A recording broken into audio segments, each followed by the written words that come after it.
તો આ છે તામિલનાડુની સ્પેશિયલ ચટણી, જે ડુંગળી, ટમેટાં અને સૂકા મરચાંમાંથી બનાવવામાં આવે અને ઢોસા હારે ખવાય, ઇડલી હારે ખવાય.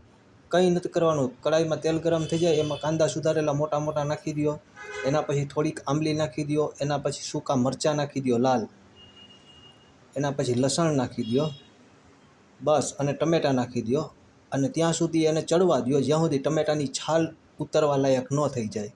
એના પછી ઠંડ કરી મિક્સરમાં નાખી અને આવી રીતના ફાઇન પીસી લ્યો. ઓકે, હજી બની નથી ગઈ. એના પછી કડાઈમાં તેલ ગરમ થઈ જાય એટલે એમાં નાખો રાઈ અને પછી નાખો અડદની દાળ. એના પછી કરી પત્તા નાખી અને આ ચટણી પલટાવી દો અને આજુબાજુમાંથી તેલ ન છોડે ને ત્યાં સુધી એને ચડવા દો.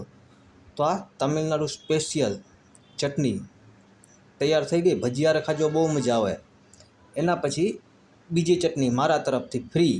આમાં કોકોનટ લઈ લ્યો, કોકોનટ, ધાણા ભાજી, મરચાં અને આદું લઈ લ્યો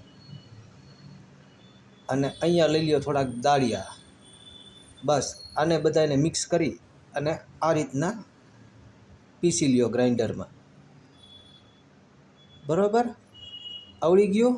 હવે કડાઈમાં તેલ ગરમ થઈ જાય એમાં નાખી દો રાઈ, અડદની દાળ, કરી પત્તા અને ચટણી પલટાવીને ગેસ કરી દો બંધ.